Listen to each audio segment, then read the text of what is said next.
De quoi je me mêle sur rmc.fr et 01net TV. François Sorel. De quoi je me mêle chaque vendredi, toute l'actualité des nouvelles technologies, mais aussi de temps en temps, quand l'humeur nous prend, c'est l'actualité du gaming. Avec nos spécialistes qui sont là, d'un côté Émeric Siméon, salut Émeric. Bonjour. Et puis Pierre Fontaine. Bonjour. Bonjour Pierre. On va parler d'Apple TV avec Pierre tout à l'heure, des nouveautés aussi en matière de hardware et de gaming. Vu à l'IFA par Émeric Siméon, StarCraft 2, Destiny, mais pour débuter... Émeric, nous allons parler de Guitar Hero. Moi, je pensais que Guitar Hero, c'était terminé. Ça n'allait plus exister, qu'ils avaient en fait tordu le concept jusqu'au bout et il revient. Ouais, effectivement. 5 ans après, Activision a décidé quand même de ressusciter, on va dire, la licence, donc Guitar Hero, voilà. Alors bon, pourquoi le ressusciter maintenant ? Peut-être parce que les moyens technologiques sont plus importants aussi, parce qu'on consomme les jeux différemment aujourd'hui. Le but de Guitar Hero Live pour Activision, c'est de consommer un peu le jeu vidéo comme on consommerait de la musique.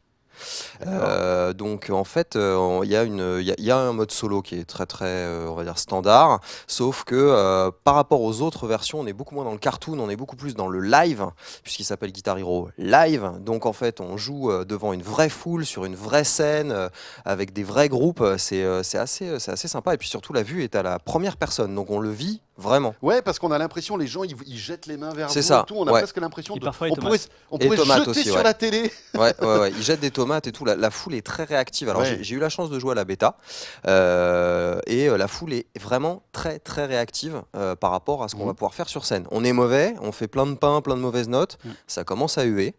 Il y a des choses qui volent. On est bon et là, la foule est en délire, c'est super. Voilà. Alors on n'en est pas à les jeunes filles qui vont lever leur t-shirt, hein, on n'en est pas là. Ah, ça sera la donne. Peut-être un add-on, voilà, c'est ça. Mais en tout cas, t-shirt mouillé. C'est ça. Un distributeur de petites culottes voilà, mettre au-dessus de son écran. Bien sûr. Voilà. Mais c'est vachement bien. Et donc la partie solo, c'est ça, on joue avec un vrai groupe. Et puis la partie multi, donc qui s'appelle, plus exactement live, qui s'appelle Guitar Hero TV. Alors là, c'est complètement inédit. On joue comme on jouerait sur un clip de MTV. Ouais. Voilà. Et ça, c'est assez dingue. Alors, ce qu'on a peut-être oublié de dire aussi, c'est qu'il y a une nouvelle guitare. Ouais, voilà, c'est ça, j'allais dire. Voilà, il y a une nouvelle guitare. Alors, au lieu d'avoir les touches en ligne, comme il y avait sur l'ancienne version, et puis une partie plus ou moins sensitive, tactile, bon, bref, vous savez pas trop à quoi ça servait, hop, on enlève tout ça. Et maintenant, en fait, c'est 2 rangées de 3 touches situées au niveau de la tête de la guitare, enfin, au sillet, quoi, comme sur les 3 premières touches d'une guitare. Et là, en fait, ça va donner beaucoup plus de possibilités en termes de jouabilité. On va avoir des jeux en accords possibles, un peu comme on pourrait jouer sur une vraie guitare. Alors avec tous les guillemets et toutes les précautions qui s'imposent, mais ce serait, on est sur un... Toi qui es guitariste, voilà, c'est ça. Alors, en parler. Voilà, on est sur une sensation un peu plus réelle, comme celle, on va dire analogue à celle qu'on pourrait avoir sur un instrument. Alors moi, c'est sympa, je l'ai testé aussi. Ce qui est drôle, c'est le bruit que ça fait clac, clac, clac, clac. Ouais. Alors ça fait pas très guitare. Ça c'est la signature de la licence. Hein. Voilà, clac, clac, c'est le clac, clac, clac, voilà, avec quand tu appuies sur les boutons. C'est ça. Donc voilà. Donc ça, c'est pas mal. Ça marche bien. Est-ce que ça peut relancer cette licence en fait ? Moi, je pense très honnêtement que ça peut lui redonner un certain souffle. Après, il faut voir comment est-ce que dans la durée, Activision va être capable de faire évoluer l'offre du Guitar Hero Live, puisque c'est quand même là-dessus. Le Guitar Hero TV, pardon. C'est quand même là-dessus qu'ils misent. C'est étoffer ce magazine finalement de clips vidéo par-dessus lesquels on joue et qui sont des clips vidéo connus. Hein. Je veux dire, c'est pas des artistes sortis de nulle part. Hein. Il y a une liste assez impressionnante. Il y a du Red Hot Chili Pepper, il y a du Korn, il y a de tous les styles musicaux, du rock progressif, pop, metal. Enfin, ça passe vraiment tous les styles. Voilà. Là, comment dire, le vrai pari, c'est comment est-ce qu'on va arriver à se renouveler et à faire en sorte que les joueurs restent accrochés à leur guitare. PlayStation, Xbox One, Xbox 360, PS3, Wii U, même mobile. Ouais, a priori, il y aura une offre mobile. C'est des licences qui sont faites pour ramasser un peu d'argent. C'est ça. Ah bon ? Tiens, c'est ça. Activision, pour le plaisir de la musique. Activision, c'est rarement pour autre chose. Le seul oublié, ce sera le PC. Ouais. Voilà. Tiens, puisqu'on est chez Activision, on enchaîne avec Destiny. Voilà, alors Destiny, il y a eu 1 an. Ça fait 1 an que le jeu existe. Pierre, elle avait... Gros succès quand même. Belle licence, beau lancement de licence. Alors, gros succès, effectivement. Gros succès. Alors, ça, c'est à prendre avec des pincettes. Hein. Selon Activision, c'est 20 millions de joueurs actifs. À voir. Et parfois, quand on joue, on a l'impression d'être un peu tout seul quand même. Voilà, c'est ça. D'accord. En fait, c'est le principe, hein, c'est donc un FPS. on est dans un univers futuriste qui est hyper riche quand on parle avec les mecs qui ont fait le jeu. Et donc, ils ont prévu de le développer sur 10 ans. Hein. C'est-à-dire que c'est un peu le même principe que World of Warcraft. On a sorti un jeu, puis après, on va sortir des extensions pour enrichir. Et entre chaque extension, on a des DLC. Donc, c'est un univers hyper riche avec vraiment une sorte de mythologie vraiment très intéressante.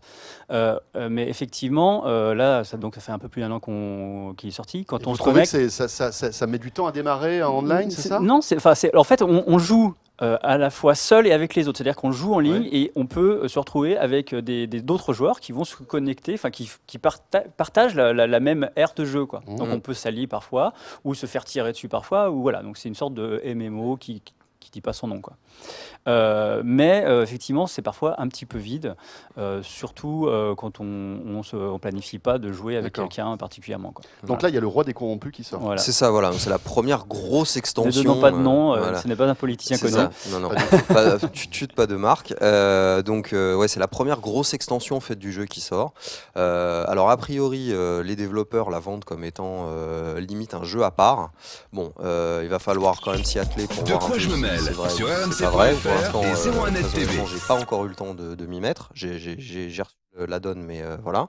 A priori, il y a des nouvelles armes, des nouvelles armures, des nouvelles capacités, enfin bref, tout ce qu'il y a dans une bonne extension, on va dire, voilà, c'est dedans. Alors Jérôme, qui fait le son de De quoi je me mêle, C'est est ça. un fan de Destiny. Il a joué, il a déjà terminé. Voilà. Et il est hyper déçu C'est parce ce qu'en qui- fait, c'est ce qu'il me nous dit disait, que ouais. c'est trop court. C'est Et ça. surtout pour 40 €, c'est un peu l'arnaque. quand Et même. surtout, enfin, moi, d'après ce que j'avais vu quand j'avais joué à l'E3, il y a grosso modo pas de nouveauté de gameplay, quoi. On reste toujours dans le même principe, c'est va du point A au point B, tape sur des gens entre temps, et puis quand tu arriveras au point B, il faudra tirer sur des gens. C'est ça.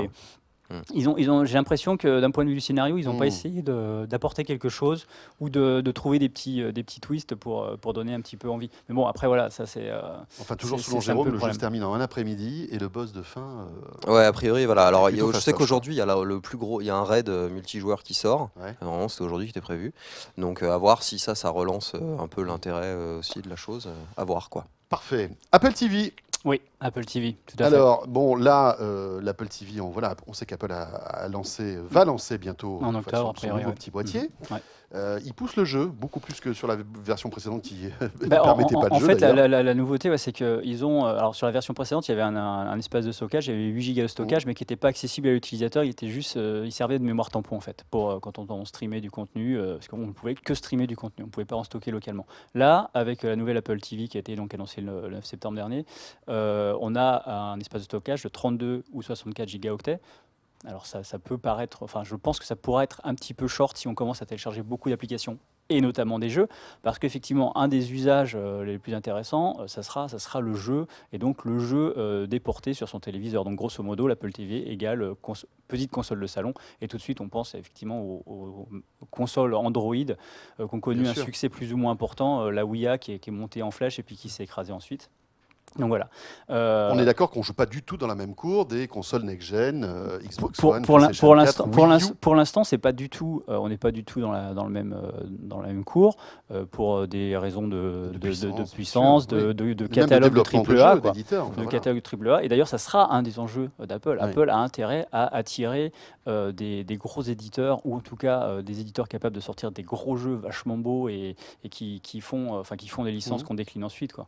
Parce que là, effectivement, il y a Crossy Road qu'on voit derrière pour ceux qui regardent l'émission en vidéo, ouais. qui est super sympa. Il est super sympa sur iPhone. Il sera super sympa sur la télé. On peut y jouer en multijoueur, donc il y a une évolution. C'est pas le même jeu. On porte pas le même jeu de l'iPhone vers l'Apple TV. Mais par ailleurs, est-ce qu'on a envie forcément de jouer à des jeux casual sur son téléviseur?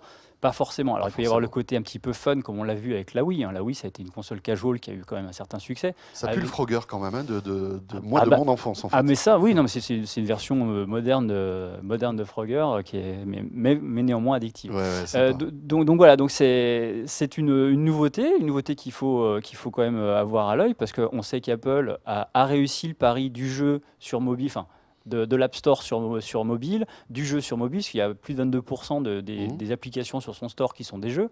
Donc on sait qu'ils ont ce levier et ce moyen d'attirer les choses. Après, il va falloir effectivement trouver le modèle économique pour que les gens aient envie de venir, parce que s'ils ne vendent pas d'Apple TV, les développeurs vont faire « t'es bien gentil, mais voilà ». Donc il va y avoir plein d'équilibres à trouver, mais c'est une piste intéressante néanmoins. Et puis effectivement, il y aura peut-être moyen de se faire des parties entre amis dans son Après, salon. il y a l'interface de jeu qui est importante. Il n'y a pas de manette. Il y a une télécommande. Une télécommande, mais Il y a c'est une pas une manette alors, de jeu il y a- comme on il y l'a a la- sur une console il y a- traditionnelle. c'est ça. il y a deux. Alors, donc effectivement, il y a une télécommande qui a une partie tactile et quelques boutons. Alors moi, j'ai joué quelques secondes avec parce que c'était hyper dur de l'approcher. Parce que toutes les télévisions squatter squattaient les ce slots truc-là. quand on était à San Francisco. Donc ça peut pour certains jeux, notamment les jeux de voiture, un petit peu à la manière de la Wiimote qu'on tient comme ça, qu'on tient horizontalement quand on veut jouer. Ça peut faire illusion pour certains jeux. Pour d'autres, ça sera beaucoup plus dur. Je veux dire, en grosso modo, pour les jeux type FPS ou un peu exigeants, ça va être plus dur. Mais néanmoins, les manettes Bluetooth qui sont supportées par les iPhones et iPads seront supportées par D'accord, l'Apple TV. donc on pourra Donc, avoir une manette. voilà. Donc normale avec des le paddles support, et des boutons. support n'est pas obligatoire pour les autres manettes, il est obligatoire pour les télécommandes, il n'est pas obligatoire pour les manettes, mais les développeurs ont tout intérêt à penser leur jeu à la fois pour la télécommande, ce qui est une obligation, et aussi pour ces manettes pour que les vrais gamers aient envie d'y jouer. Sûr. Quoi. Et rappelons que cette Apple TV ne fera pas que du jeu vidéo. D'ailleurs, c'est Non. qu'une petite partie Oui, de oui. toutes ces fonctionnalités. Hein. Non, elle continue à streamer de la musique, voilà, du à streamer replay, des etc. films, Shell aussi, hein. à avoir des Mmh. applications Bien sûr. comme, on pourra installer Netflix, Hulu pour ceux qui sont dans une région où Hulu est accessible, etc. Et bientôt 01net TV aussi, hein, les amis. Mais bon, on en reparlera.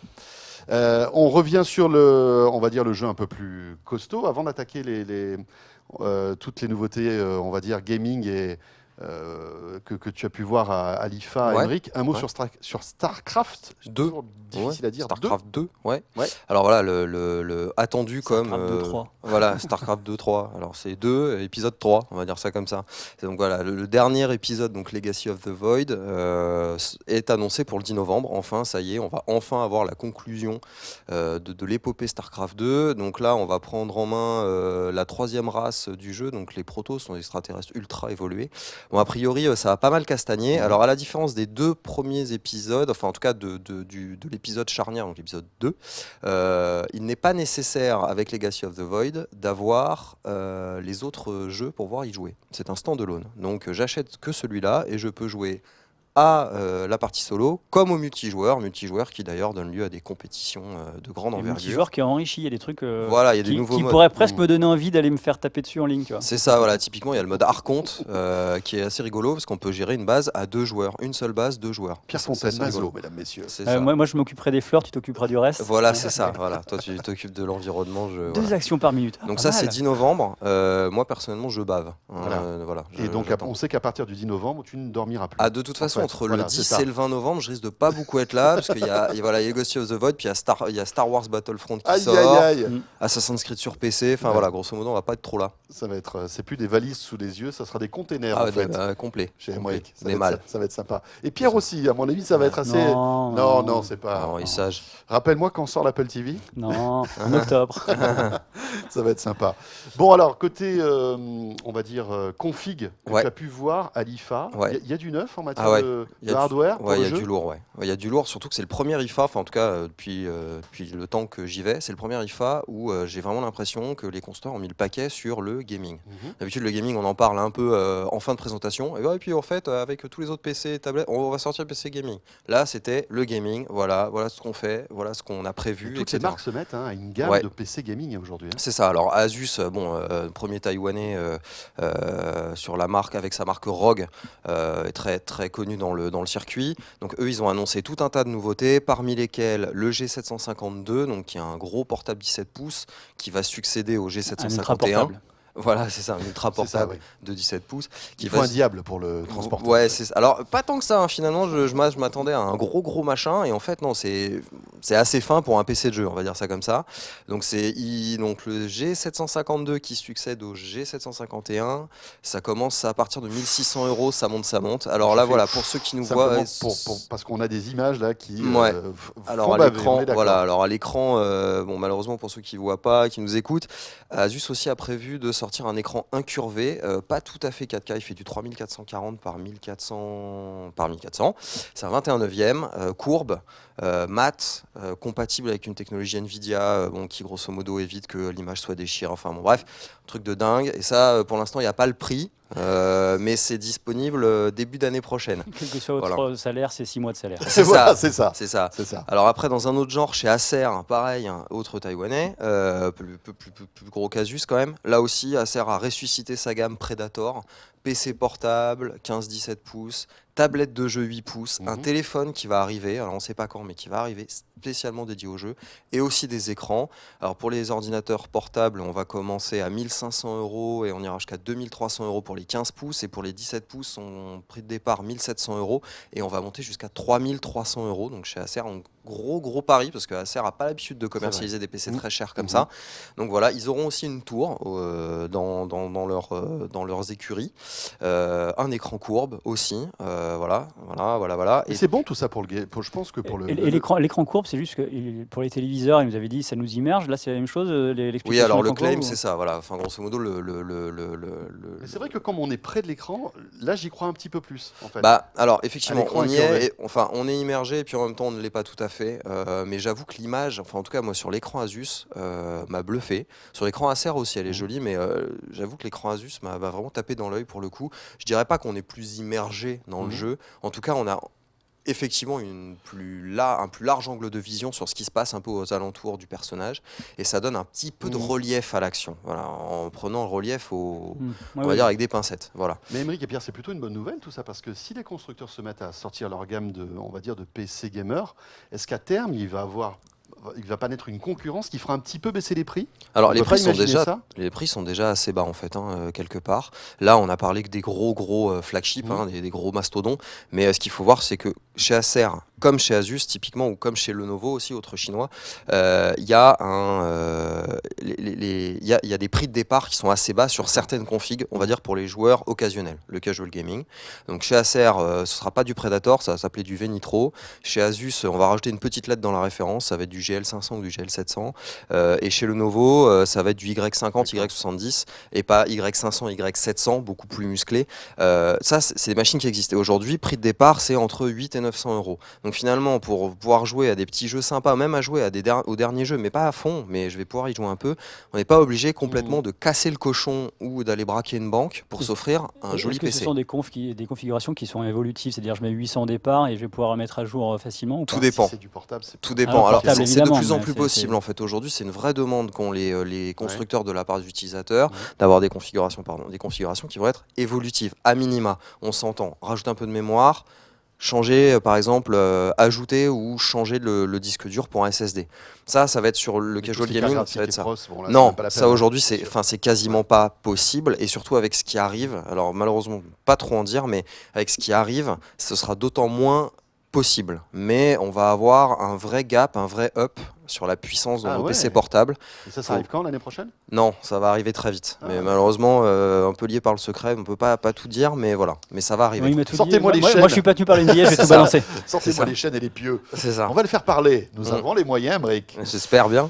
Bon, merci à tous les deux. Merci à vous. Merci à Pierre Fontaine et à Aymeric Siméon qui, vous l'avez compris, partagent avec nous leur passion du jeu vidéo. Et vous pouvez retrouver évidemment les tests. Et puis, dès que l'Apple TV arrive...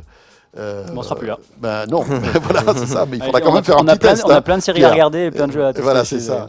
Et c'est la rentrée, c'est ça. Merci à tous les deux. Merci. Et De quoi je mêle se poursuit dans un instant sur rmc.fr et sur 01net TV. On va retrouver Pascal Petitpont. On va parler de télé OLED. On va parler aussi. Tiens, on va rester dans le jeu.